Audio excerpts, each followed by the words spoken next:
नमस्कार।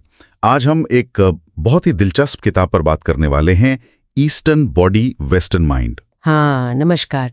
ये किताब वाकई खास है। हाँ, ये पूर्वी चक्र प्रणाली और पश्चिमी मनोविज्ञान को एक साथ लाती है, खुद को समझने का एक नया नजरिया देती है। बिल्कुल, और सिर्फ अलग अलग नहीं देखती मन, शरीर, आत्मा को। सही कहा। बल्कि उनको जोड़ती है। अक्सर हमें ये चीज पूर्वी या पश्चिमी तरीकों में अलग अलग ही मिलती है ना? हाँ, ये एक एकीकृत नजरिया है।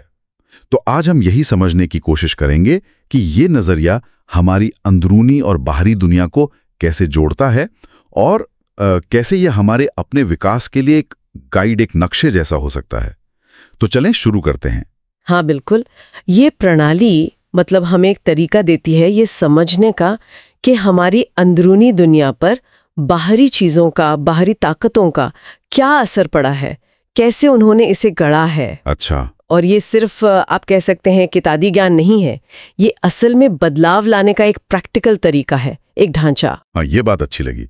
किताब में एक बड़ी अच्छी उपमा भी है, चक्रों की तुलना कंप्यूटर डिस्क से की है। हाँ, वो बहुत दिलचस्प एनालॉजी है। जैसे हर डिस्क में अलग प्रोग्राम होते हैं, हाँ। वैसे ही हर चक्र जीवन के किसी खास पहलू से जुड़ा है। जैसे पहला चक्र अस्तित्व और सुरक्षा से, बिल्कुल। दूसरा भावनाओं और रिश्तों से, तीसरा चक्र ताकत और इच्छा शक्ति, चौथा प्यार और जुड़ाव से, पांचवा कम्युनिकेशन अपनी बात कहने से, छठा इंट्यूशन अंदर की आवाज, और सातवां वो समझ और हमारे विश्वासों से, है ना? हाँ, हमारे बिलीफ सिस्टम्स। तो ये वाकई एक तरह से हमारे जीवन का ऑपरेटिंग सिस्टम। हाँ बिल्कुल, बहुत अच्छा कहा, ऑपरेटिंग सिस्टम जैसा ही है। और जो बात इसे और भी गहरी बनाती है वो ये है कि ये चक्र हमारे साइकोलॉजिकल विकास के अलग अलग स्टेजेस से भी जुड़े हैं। अच्छा, कैसे? जैसे मिसाल के तौर पर पहला चक्र, हाँ। वो जीने के अधिकार और शारीरिक सुरक्षा से जुड़ा है। ये चीजें बचपन में बिल्कुल शुरुआती सालों में बनती हैं, शैशवावस्था में। हाँ, शैशवावस्था में। या जैसे चौथा चक्र प्यार करने और पाने का अधिकार, ये तब ज्यादा उभरता है जब हम समाज में अपनी जगह बनाते हैं, रिश्ते बनाते हैं। तो ये सिर्फ एनर्जी सेंटर नहीं है? नहीं, बिल्कुल नहीं। ये हमारे मनोवैज्ञानिक सफर के मील के पत्थर हैं, माइलस्टोन्स है। ये तो बहुत अहम बात है। लेकिन फिर क्या होता है जब इन पड़ावों पर कोई रुकावट आ जाती है? जैसे बचपन का कोई बुरा अनुभव या समाज की बातें या हमारी अपनी कोई सोच? हाँ बिल्कुल, यहीं पर चीजें थोड़ी कह सकते हैं उलझ जाती हैं। जब ऊर्जा का फ्लो रुकता है तो चक्रों में गड़बड़ी आती है। गड़बड़ी मतलब या तो उनमें ऊर्जा की कमी हो जाती है, डेफिशिएंट कहते हैं इसे, वो ठीक से काम नहीं कर पाते। अच्छा। या फिर ऊर्जा का ठहराव हो जाता है, एक्सेसिव, जहां ऊर्जा जरूरत से ज्यादा इकट्ठी होकर भारीपन लाती है। और इसका असर हमारे व्यवहार पर दिखता है? हमारे सोचने, महसूस करने, व्यवहार करने के कुछ तय पैटर्न बन जाते हैं। कोई उदाहरण दे सकती हैं? हाँ, जैसे एक संरचना है ओरल या लवर, जो दूसरे चक्र से जुड़ी है। ये अक्सर तब बनती है जब बचपन में भावनात्मक पोषण या जुड़ाव की कमी रही हो। तो नतीजा ये हो सकता है कि वो इंसान बड़ा होके भी भावनात्मक रूप से दूसरों पर बहुत निर्भर रहे, हमेशा बाहर से वो खालीपन भरने की कोशिश करे। ये तो काफी गहरा है। शुरुआती अनुभव हमें इस तरह से आकार देते हैं। हाँ, देते हैं। लेकिन क्या इसका मतलब यह है कि हम बस अपने अतीत के कैदी बनकर रह जाते हैं, या इसमें बदलाव की, विकास की कोई गुंजाइश है? नहीं, बहुत अच्छा सवाल है। हम कैदी नहीं हैं। यहीं पर संतुलन और उपचार की बात आती है। संतुलन? हाँ, संतुलन।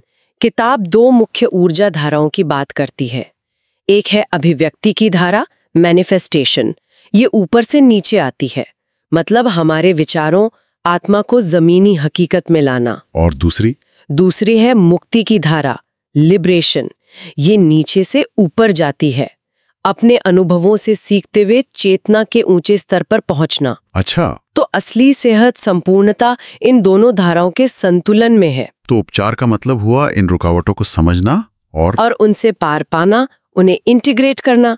इसमें शरीर से जुड़ना, ग्राउंडिंग बहुत जरूरी है। ग्राउंडिंग? हाँ, अपनी भावनाओं को महसूस करना, उन्हें सही ढंग से व्यक्त करना सीखना, एक स्वस्थ आत्मविश्वास बनाना, खुद को स्वीकार करना और आखिरकार अपनी असलियत से जुड़ना, अपनी प्रामाणिकता से। हाँ, अपनी प्रामाणिकता से।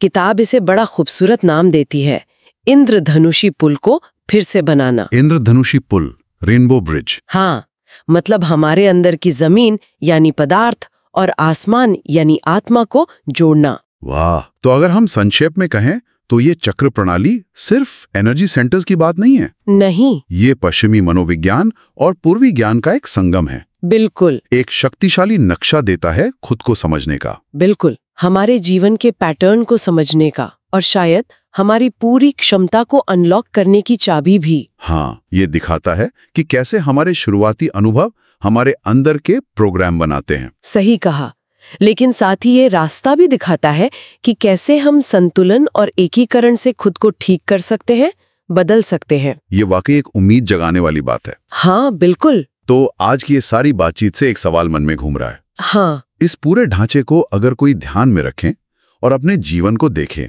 हाँ, तो वो कौन से दोहराए जाने वाले पैटर्न या प्रोग्राम हो सकते हैं जिन्हें वो पहचानना शुरू कर सकता है। और ये पहचान, ये समझ फिर व्यक्तिगत विकास के कौन से नए दरवाजे खोल सकती है। यकीनन इस पे सोचने के लिए बहुत कुछ है।